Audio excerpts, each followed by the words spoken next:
혹시 검거된 친일파 중에서 지금 저희가 알만한 그런 유명 인사들도 분명히 있었을 것 같은데. 누가 검거됐을 것 같아요? 사실은 뭐 호응 자체가 대단했고 국민의 굉장한 지지를 얻고 있었기 때문에 박민특위의 행보는 굉장히 강력했습니다. 그래서 첫 타자가 누가 될 것이냐는 정말 관심사였습니다. 누구냐? 바로 박흥식이라는 인물이었습니다. 알아요?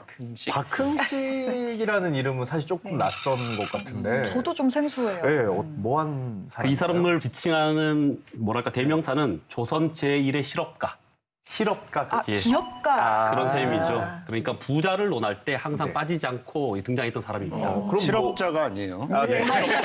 네, 저희 그 정도는 안 저희도 교육을 받은지라 그 정도는 알고 있거든요. 아, 죄송합니다. 네, 근데 그 실업가, 즉 기업가라고 하면은 어떤 특정 분야 이제 상업에 종사한 거잖아요. 어떤 기업을 운영했던? 예, 그 유명한 화신백화점의 소유주였습니다. 아. 네, 화신상회가 네. 화신백화점이 됐는데 네네. 백화점을 갖고 있다라는 말은 유통과 무역 같은 것을 했다라는 뜻입니다.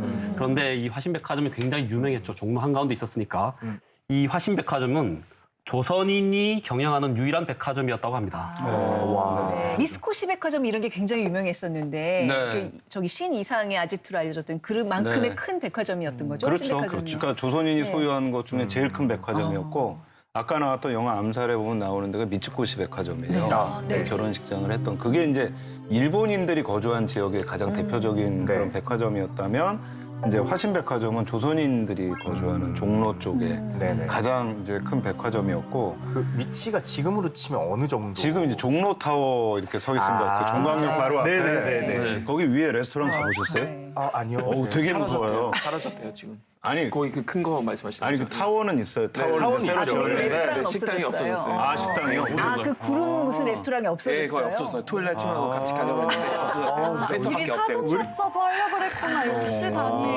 우리 프로그램 위해서. 생각해 보면 우리가 알고 있는 백화점들 뭐 L, S, 뭐 H, H. 이런 데는 정말 거대한 대기업, 재벌 기업의 네. 어떤 사업이고 지금이야 물론 이제 유통망이 다양하지만 그때는 백화점이라고 하면 거의 이제 그 전국을 잡고 꽉 잡고 있다. 있는 그런 유통망이라고 볼 수 있을 텐데 일제 치하에서 그 정도의 자본 권력을 가지려면은 사실 얼만큼 이렇게 사바사바를 잘했을지 네. 대충 예상은 간다는 생각이 들거든요. 박흥식 같은 경우는 아주 전형적인 식민지 기업가이고 이 성장하는 과정에서 일본 제국주의 총독부와 결탁을 했죠. 그걸 통해 가지고 일본이 전쟁을 일으켰을 때 그 전쟁에 기부를 하고 공헌을 하고 이런 활동을 했던 전형적인 반민족행위 기업가라고 할 수가 있습니다. 한마디로 돈줄이 되어 주었던 그런 사업가라고도 볼 수 있겠네요. 그렇죠. 국방헌금 같은 것도 냈고 또 40년대 가면은 그 유명했던 동양척식회사 감사도 또 역임을 해요. 아, 동양촉식 회사라면 네. 일제강점기 때 우리 토지와 쌀을 수탈해 갔던 그 회사 말씀하시는 그렇죠. 거죠? 이미 뭐 한국이 일본에 의해서 강제 합방되기 이전부터 존재했던 그런 회사고요. 그러니까 굉장히 상징성을 갖는 그런 회사인데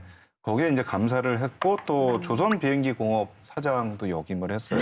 항공회사인 예, 근데 건가요? 그게 이제 주로 전쟁 때 이용되는 항공기를 만들고 거기에다 이제 돈을 헌납하고 이제 이런 행위를 하셨던 분이었죠. 와, 이 이상으로 적극적일 수가 없을 정도의 친일 행각이네요, 사실. 군수까지 손을 뻗치는 거죠. 그럼요. 아니, 당시에 왜 친일파들 하면 뭐 중추원 참의, 뭐 조선 네. 임전복도 이거 활동한 사람들 우리가 막 친일파라 그러는데 이분이라고 합시다. 네. 이 사람들도 이 사람들 그런 활동을 했었어요? 이게 분야별로 이제 네. 다 좀 그런 부분들이 있죠. 그러니까 예. 정치나 사회 부분에서 하신 분들은 직위로 하시는 분들이고 아, 여기는 돈으로. 예, 기업을 하시는 분들은 아무래도 기업 확장 네. 그리고 이게 이제 전쟁을 하게 되면 해외로 확장 부분들이 또 있습니다. 아, 그러니까 사실은 박흥식 씨뿐만 아니라 많은 기업가들이 만주로 진출하고 할 때 이런 이제 유착 관계들을 갖게 되는 근데 거죠. 들어보니까 그 당시에 차도 많이 없었을 텐데 비행기라니요?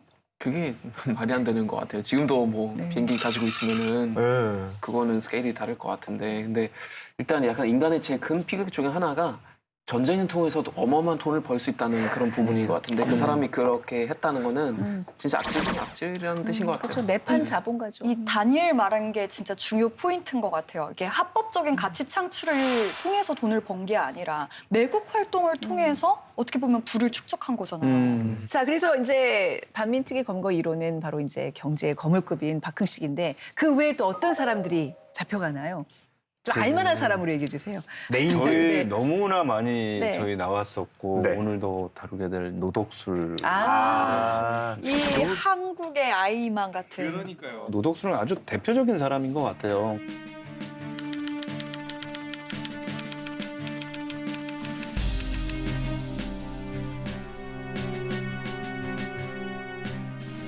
(22세이던) 1920년에 최말단 순사로 시작을 합니다.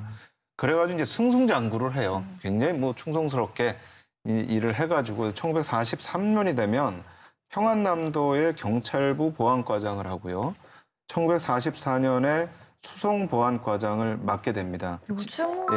말하면 한 어느 정도예요? 수사과장, 보안과장 이렇게 되면 여기는 고시를 한 사람들이 가는 자리입니다. 그러니까 이게 엘리트. 예, 네네. 그러니까 고시를 안 한 사람들이 그 고시를 넘어가는 벽은 굉장히 커요.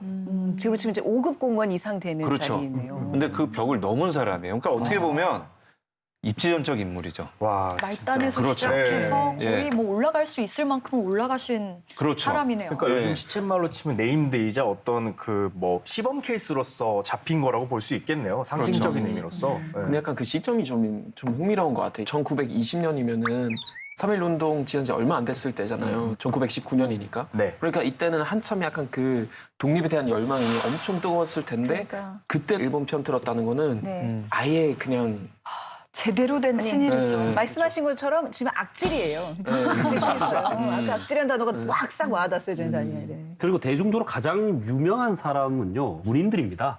네. 네, 그 문단의 친일파들 특히 뭐 대표적으로 이광수, 최남선 이분들이 제일 셀럽인데 그 셀럽, 친일 셀럽. 예. 일제강점기의 문인들은 정말 당시에 최고의 지성이었고 네. 그리고 영향력이 가장 컸던 엘리트 중에 엘리트였습니다. 그런데 이 사람들이 한 일이 뭐냐? 우리나라의 젊은이들을 학병으로 보내기 위해서 연설하고 글을 썼던 거죠.